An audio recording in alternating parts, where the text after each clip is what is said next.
Hello guys, मेरा नाम है शिवम। मेरा नाम है अनु। तो खालिद बिन वालिद की फर्स्ट वॉर है ये, इस्लाम का फर्स्ट वॉर, ठीक है।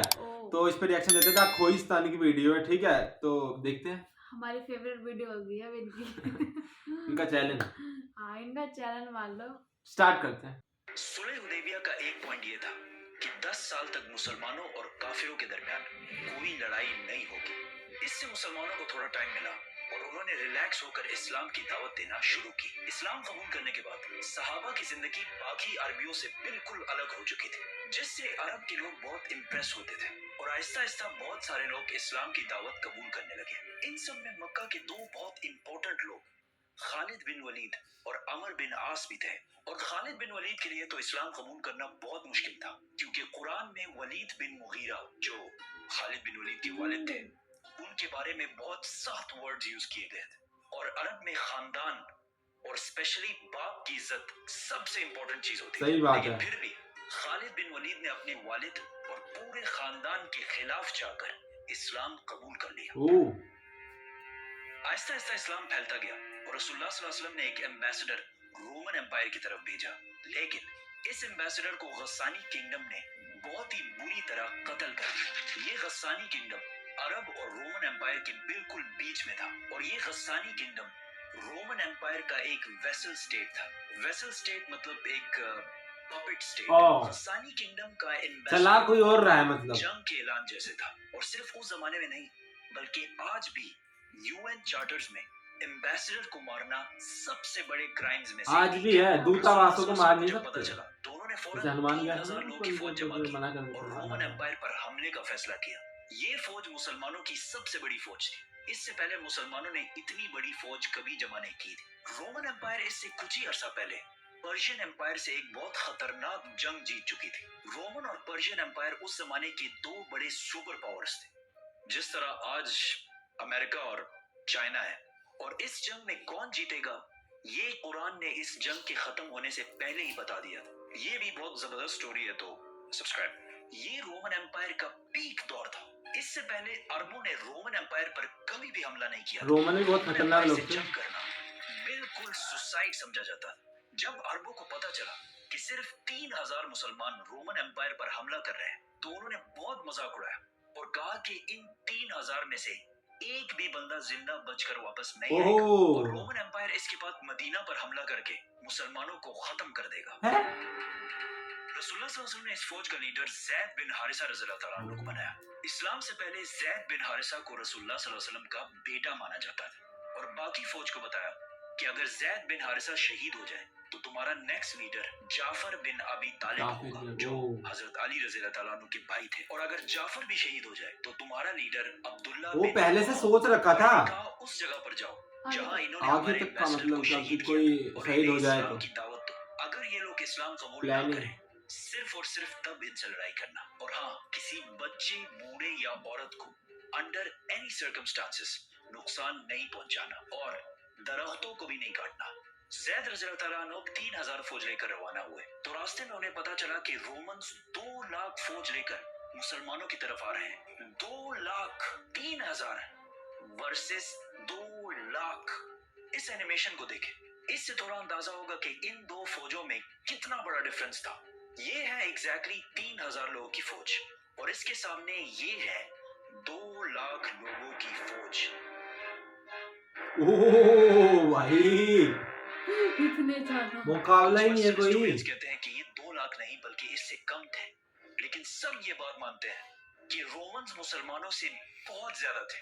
मुसलमानों के एक ग्रुप ने सोचा कि हमें मदीना से और फौज का इंतजार करना चाहिए, लेकिन मुसलमानों के तीसरे जनरल अब्दुल्ला बिन रवाहा ने कहा कि हम जंग या जीतेंगे और या शहीद होंगे। सही बात है। जंग छोड़ के जाने वाला कोई ऑप्शन नहीं है। तो यहाँ मुसलमानों ने एक जबरदस्त प्लान बनाया।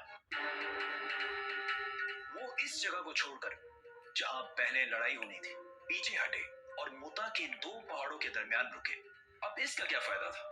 फायदा ये था कि अगर ये 2 पहाड़ ना होते और मुसलमान 2 लाख रोमन्स पर हमला करते तो रोमन्स मुसलमानों को चारों तरफ से घेर कर खत्म कर सकते थे। लेकिन इन 2 बीच में आ गया ना, तो उनके बराबर जितना स्पेस बन गया। हो सकती थी। तो लड़ाई में इनके ज्यादा नंबर्स होने का इतना फायदा स्पार्टन मूवी की तरह ने हमला किया और लड़ाई शुरू हुई। जैद बिन हारिसा ने मुसलमानों की फौज का झंडा उठाया और बहुत फियर्स लड़ाई की, लेकिन वो शहीद हो गए।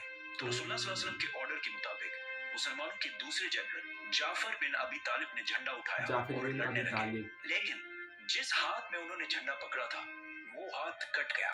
तो उन्होंने दूसरे हाथ से झंडा उठाया, लेकिन दूसरा हाथ भी कट गया ओह, और जाफर रज़ियल्लाहु ताला अन्हु शहीद हो गए। जंग के बाद इनके जिस्म पर तलवार के 50 निशान मिले और इन 50 में से एक भी पीठ पर नहीं था, सारे के सारे फ्रंट पर लगे। क्या तो बात। अब ऑर्डर के मुताबिक अब्दुल्ला बिन रवाहा नए जनरल बने और बहुत सख्त लड़ाई के बाद वो भी शहीद हो गए। फिर एक मुसलमान ने झंडा उठाया और जोर जोर से सबको कहने लगा कि जल्दी आपस में एक लीडर चूज करो, वरना हमारी पूरी फौज बिखर जाएगी। ये जंग मदीना से 1000 किलोमीटर दूर मुता में हो रही थी, लेकिन रसूलुल्लाह सल्लल्लाहु अलैहि वसल्लम ने इस जंग के बारे में मदीना में मुसलमानों को पहले ही बता दिया था कि सबसे पहले जैद ने झंडा उठाया और वो शहीद कर दिए गए। उसके बाद जाफर ने झंडा उठाया और वो भी शहीद कर दिए गए। उसके बाद अब्दुल्ला बिन रवाहा ने झंडा उठाया और वो भी शहीद कर दिए गए। उसके बाद मुसलमानों ने सैफुल्लाह, अल्लाह की तलवारों में से एक तलवार को अपना लीडर बना लिया। अल्लाह की तलवार, वाओ। अल्लाह इस की फौज में अब तक खालिद बिन वलीद एक आम सिपाही की तरह लड़ रहे थे और लड़ते लड़ते 9 तलवारें तोड़ चुके थे और ये मुसलमानों की तरफ से उनकी पहली जंग थी। तो सारों ने unanimously without any doubt Khalid bin Walid को जंग के दरमियान ही अपना लीडर और जनरल बनाया। खालिद बिन वलीद रज़ियल्लाहु ताला अन्हु को पता था कि रोमन्स को इस जंग में हराना इम्पॉसिबल है, लेकिन अगर वो ये जंग छोड़कर चले गए तो रोमन्स मुसलमानों को कमजोर समझकर सही बात है। मदीना पर भी हमला कर सकते हैं। तो अब मुसलमानों को एक ऐसी गेम खेलनी थी कि मुसलमान वापस भी चले जाएं और रोमन्स इन्हें कमजोर समझकर इन पर हमला भी ना करें। तो उस रात खालिद बिन वलीद रज़ियल्लाहु ताला अन्हु ने अपनी फौज को रीशफल किया, मतलब राइट वालों को लेफ्ट और पीछे वालों को आगे किया।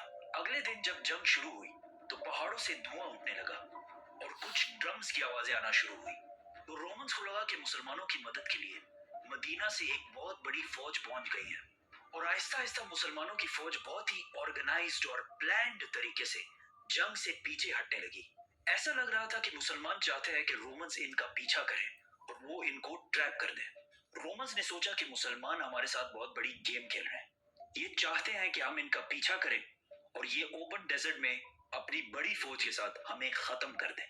तो रोमन्स ने ये सब देखकर मुसलमानों का पीछा नहीं किया और मुसलमानों की फौज आहिस्ता आहिस्ता वहां से पीछे हटकर मदीना पहुंच गई और मुसलमानों की फौज को रोमन्स के मुकाबले में बहुत कम नुकसान हुआ।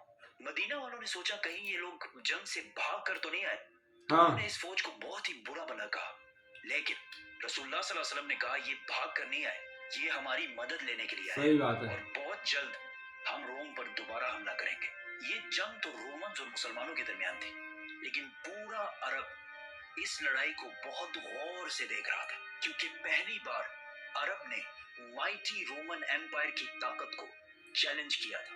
तो जब उन्होंने देखा कि 2 लाख फौज से लड़ने के लिए सिर्फ 3000 लोग गए। 3000 क्या होते हैं, कुछ भी नहीं। 3000 तो यार थोड़ा सा बहुत ही इम्पॉसिबल काम, उनके आगे दिख नहीं जिससे मिला वो। बाकी अरब के दिलों में मुसलमानों के लिए बहुत बिल्कुल होनी चाहिए, अरब इज्जत के होनी वो चाहिए। कबीले जो हर जंग में खंदक, बदर, ओहद में मुसलमानों के हमेशा खिलाफ होते थे, जंगे मुता के बाद इस्लाम की तरफ आने लगे और मदीना की ये छोटी सी रियासत आहिस्ता आहिस्ता हर तरफ फैलने लगी। अब यहाँ कुछ हिस्टोरियंस कहते हैं कि रोमन्स इतनी छोटी फौज से जंग सिर्फ इसलिए हारे क्योंकि रोमन एम्पायर कुछ साल पहले पर्शियन एम्पायर से जंग के बाद बहुत कमजोर हो चुकी थी। उस जंग में पर्शियन एम्पायर ने रोमन एम्पायर को बिल्कुल तबाह बर्बाद कर दिया था, लेकिन उसी टाइम कुरान के सूरह रोम में कहा गया था कि ये जंग पर्शियंस नहीं रोमन्स जीतेंगे। और ये भी बहुत इंटरेस्टिंग स्टोरी है। सब्सक्राइब प्लीज हमारा चैनल भी। भाई सही बात है यार। देखो जो लड़ाई होती है ना, ये ऐसे मैंने इन्हीं की वीडियो देखी थी कि काजू बादामों से नहीं जीती जाती, ठीक है, हौसलों से जीती जाती है। भाई कहाँ 3 लाख लोग और कहाँ 3000 कोई मुकाबला ही नहीं है भाई, और बच गए, ये बहुत बड़ी बात है। सूझबूझ से भाई निकाल लिए बंदे, ठीक है। ऐसा नहीं, एक पागलपन होता है ना कि भाई पागलपन नहीं हम रखना हम चाहिए कभी भी। जीत जाएंगे घुस जाते पर जीत ये नहीं, उन्होंने देखो समझदारी से काम लिया, वापस आया कि और बंदे लेके जाएंगे, ठीक है। बिल्कुल। ये होता है भाई, क्योंकि हो ही नहीं सकता यार, कैसे 3 अब वो लाख। सोचते हम लड़ लेंगे फिर घुस अब जाते कहीं हैं, पे मर जाते हैं, हजार, होता कुछ नहीं। अब कहीं पे 1000 लोग खड़े हैं और एक बंदा जाके लड़े, ये आंकड़ा बैठ रहा है इनके बीच में, कुछ सोचो। भी, हाँ कुछ बहुत नहीं है। मुश्किल, और फिर भी बच गए, ये बहुत बहुत, बड़ी बात है, इसलिए ठीक कहते है। हैं दिमाग वो से काम अल्लाह की लेना चाहिए। तलवार उनके पास थी, जो 4th नंबर पे बने थे, ठीक है। तो अल्लाह की तलवार थी, तो अल्लाह की तलवार के बारे में थोड़ा हमको बताना, आज भी कहीं कमेंट पे करके, है, क्या है, ऐसा कुछ या है, कोई वीडियो इसके ऊपर कमेंट, ठीक है, हमको जानना है उस बारे में, ठीक है भाई। सब्सक्राइब कर देना, कमेंट कर देना, लाइक, बाय।